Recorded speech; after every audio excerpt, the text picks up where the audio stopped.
County Sheriffs.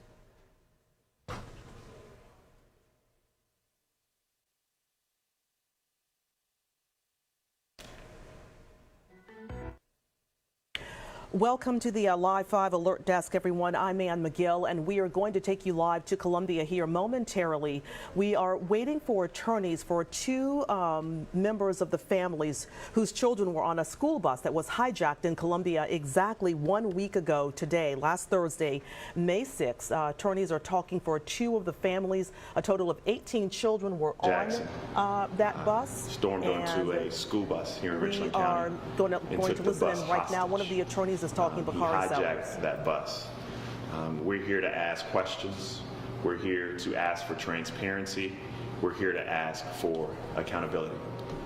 We represent currently two children who were on the bus that day.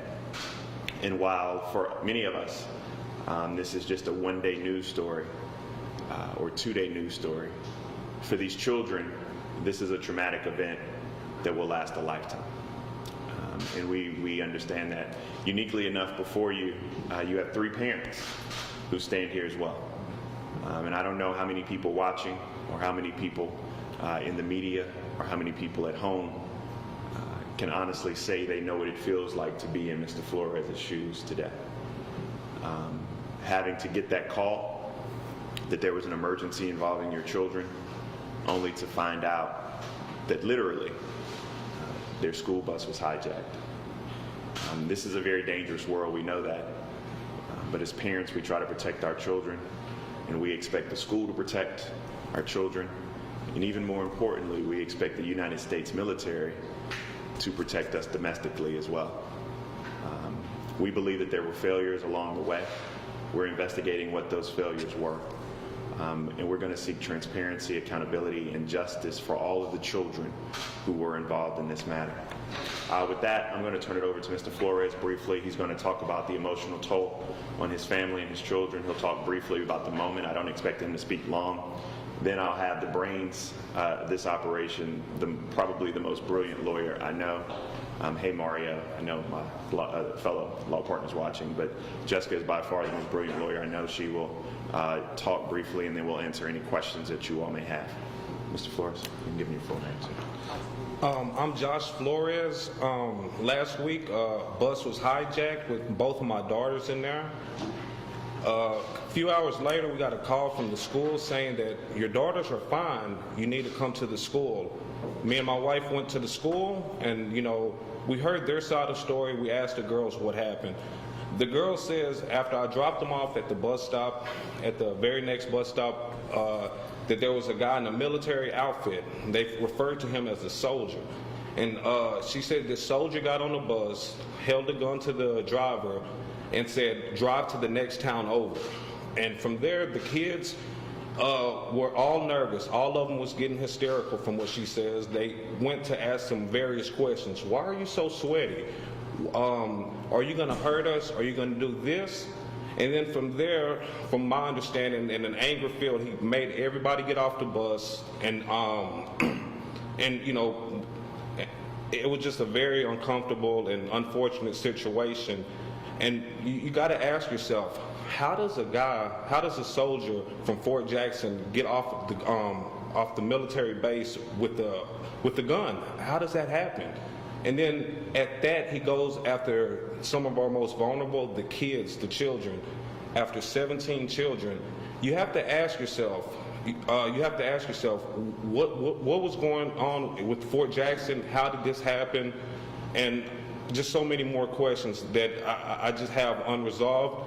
At this point, my daughters are doing better. They have not returned to school because they're having nightmares. They're scared to go to school. They're also scared of soldiers. Every time they see a soldier, they say, Dad, do you think he's going to hurt us? Dad, do you think this? And here lately, a lot of police have been criticized lately, but they was the real heroes in this in this whole deal. They helped save my daughter's life. They helped rescue the kids on time. And I want to thank all law enforcement and everybody that had anything to do with getting our kids back safe. Thank you from the bottom of my heart. We should go to law school. Come on, Jess.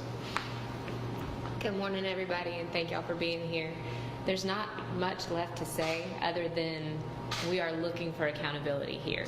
I think that Mr. Flores asked the exact right question, which is how does something like this happen?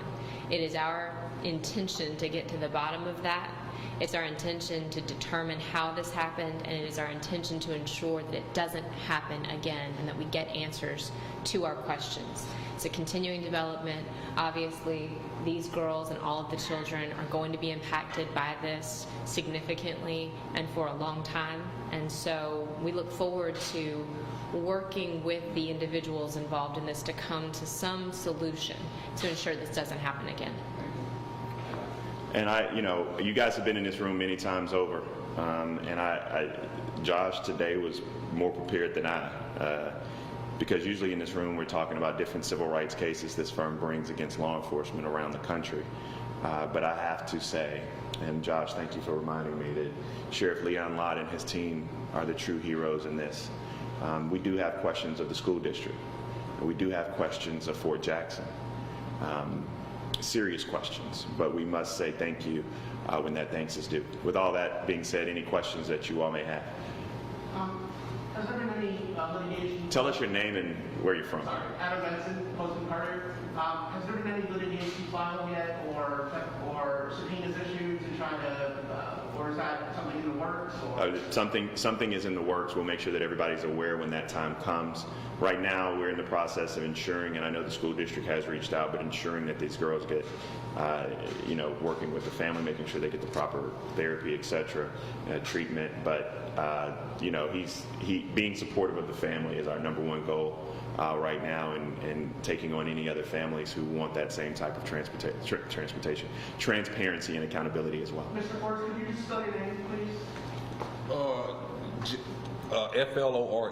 And how old are your daughters, if you mind asking? One's 11 and the other one's 6. And they were both on the bus? They both was on the bus. The older one, 11, and I didn't mention this earlier, she has autism. She's been diagnosed with autism, so it's more difficult to translate to her what's going on. And when I was saying about the soldiers and how she thinks of it as a bad guy, it's my oldest daughter with autism. She doesn't get I'm trying to explain it to her, but she'll get it over time, but it just, right now, like I said, she's just in a dark place.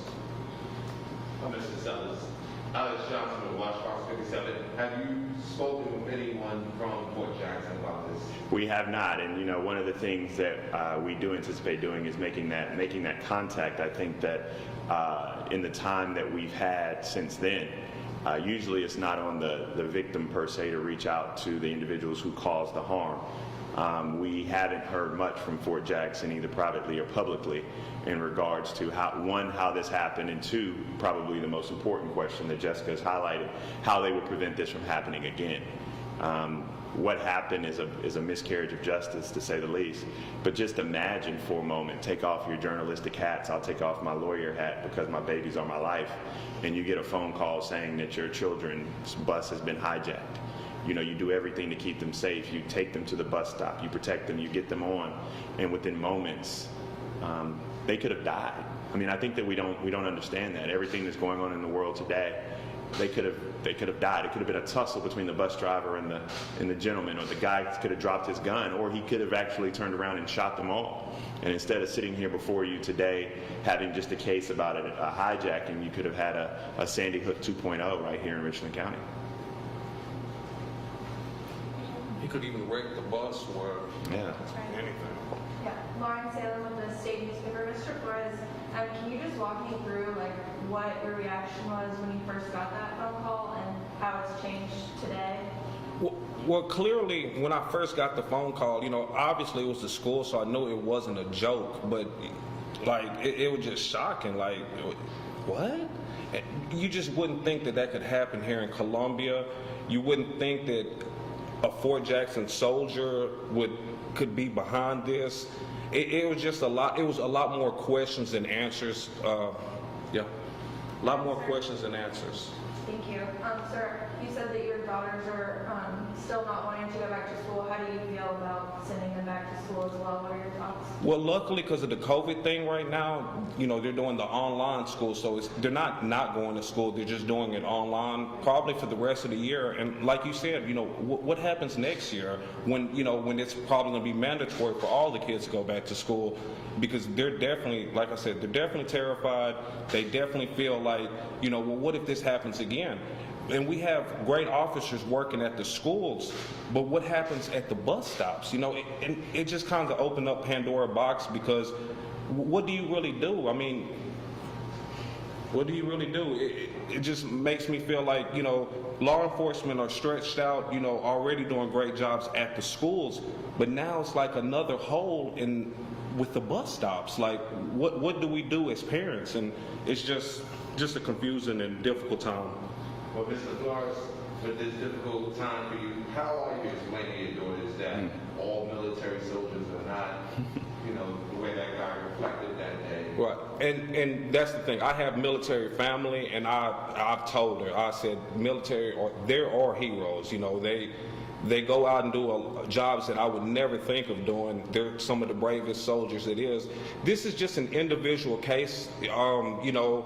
But at the same time, even though, you know, you might want to say he's mentally ill, this, and that, or whatever his case was, but how did Fort Jackson let this happen is my question. How do you let him get off the premises with a gun? I don't know what type of gun, but how do you let him get off campus with any gun? It's just one of them things that's just very unfortunate. Mr. Flores, Jennifer Zeno with WLTX. Have you spoken with Fort Jackson at all, and what were the conversations like if they have reached out to you? I have not spoke with Fort Jackson, no. Seen their PR people try to spin some... What is your... One second. Yeah, Jason with WSPA up in Spartanburg. Do you use your TV voice all the time? You know, when I ask questions, Are you that guy around the house? Like, this is okay. yeah, the TikTok. So, have you talked to their families? I mean, are they feeling the same way as far as their kids not wanting to go to school? What are those conversations like? I've talked to one other parent, and that parent felt the same way. That, you know, it just feels very unsafe. There's a lot of things going on in this country, and for kids to be targeted like this, it just feels very unsafe. And We just to follow up on that question, you know, we are, you know, facilitating calls from other parents. We anticipate we know there were 17, I believe, children on that bus. We represent 2 of them. We anticipate that list to grow when we get to the point of litigation. And so a lot of times parents don't know where to go, or they're not getting the right answers, and we're just trying to provide that outlet as well. I wanted to ask you what you would say to the bus driver who's being honored tomorrow by the district, and a resolution was just introduced in this Senate, I think, this morning, recognizing his acts. Just wondering what you would say to him if he was here right now. If we can chime in, we talked about that upstairs. We think that, you know, we definitely think law enforcement are heroes. We applaud the bus driver for all the efforts he took. We just question whether or not he had all the resources necessary to prevent it from happening. This is not an indictment by any stretch on the bus driver, because hell, if I had an AR pointed at my head and it's a soldier or whatever it may be with a knife, I don't know how I would react either. But the question is, how do they get put in these situations? And again, the district, we're going to investigate the district to see what protocols were and policies were and were not followed. But we know for a fact that policies and procedures were not followed at Fort Jackson by the end result in what occurred. The last question. Jeff Dunn from WS. Is this litigation just against Fort Jackson or against the... We're building this plane as we fly. And so we will see. You know, we cannot rule out any actions or bad actions by the school district. We do know that there is liability with the United States government at Fort Jackson. Jessica, am I summarizing that correctly? You are. Jessica's the brilliant one here, I told you so. He likes to say that just to get me ready for the podium. Please. We're flexible at this time. We are looking into all of the avenues available to us in terms of who might be responsible. And again, it isn't an indictment of the school bus driver. I think Bakari said it really well in that It's about resources. It's about what resources were available, what resources weren't available, and what thought process was put into place which would have allowed for a scenario like this to unfold. Yeah, the last point we'll make is quite simple. These parents of these 17 children have a lifetime to deal with the incident that occurred in Richland County. And we want to make sure that they have the transparency, accountability, and answers that they deserve. We also want to make sure that this doesn't happen again. We cannot take lightly what happened. The school district, the United States military cannot throw their hands up and be like, whoo, we dodged a bullet. That's just not the way this works. Instead, there are long-term consequences for a group of children who are our most vulnerable, who we have to protect as well. With that, thank you for joining us again at the Strong Law Firm. Thank you. God bless you all, and have a brilliant and beautiful day and weekend. Thank you. All right, you've been listening live to a news conference out of Columbia. Attorneys and actually a parent of one of the children, two of the children who were on the bus that was hijacked in Columbia by a trainee from Fort Jackson a week ago today, May 6th. You've been listening to family members and the attorneys for two of those families talk about that situation. One of the parents, Josh Flores, says he had two daughters on that bus, one 11, one 6 years old, and his older daughter is autistic, and he talks about how terrified they still are at this point, scared of soldiers because of what happened that day. He applauded law enforcement. He says that law enforcement saved the day, that they got everyone off the bus safely and quickly, that they saved lives. He's like giving credit where credit is due. So he applauded law enforcement for acting in the way that they did to protect his daughters and the other children, and of course the bus driver who was on the bus that day. But they say they have a lot of questions, and especially for Fort Jackson. They were like, how in the world did this even happen? The father is like, how does a soldier get off the base with a gun? Where were authorities? Where were the folks who were in charge? And so they're asking those questions. And then attorneys in that situation are Bakari Sellers and Jessica Fickling. We know Bakari Sellers is one of our former state lawmakers. He is a South Carolina native. Their questions for the school district is, you know, are you giving your bus drivers enough resources to protect themselves, to potentially avoid situations like this? He says he is in no way blaming the bus driver, but has questions for the school district. And are they giving bus drivers and the transportation department all of the resources they need to fully protect children and to better protect children? So we will have more for you coming up on Live 5 News. Today our news starts at noon with Bill Sharp. We'll have more details as we get more information concerning the situation. But again, this is stemming from an incident that happened 1 week ago today. 17 children and their bus driver. We've shown you that video. I'm sorry I was not able to pull it up before this news conference came up, but we see from the video on the bus, we see the man board the bus. He's in military attire and he has a long gun, and we see him pointing it at the bus driver in that video. And then as we got the information, and the bus driver says he came on, he told him he didn't want to hurt anybody, but he did ask the bus driver, or that school bus driver, to take him to the next town over. That soldier has been charged. He has been identified as 23-year-old Jovan Colazo. He is in custody. We're going to learn more about what may happen with him in the future. But again, this is a follow-up. Bakari Sellers representing two of the families whose children were on that bus that day. So that was a news conference for you coming live out of Columbia. Be sure to look for more news updates. Any breaking news, we'll have it for you right here on the Live 5 Alert Desk. But again, the news is going to be starting soon, so you want to be sure to catch that. And we'll bring you updates as they happen on air, online, and on social media. Thank you so much for joining us. Have a great day, everybody.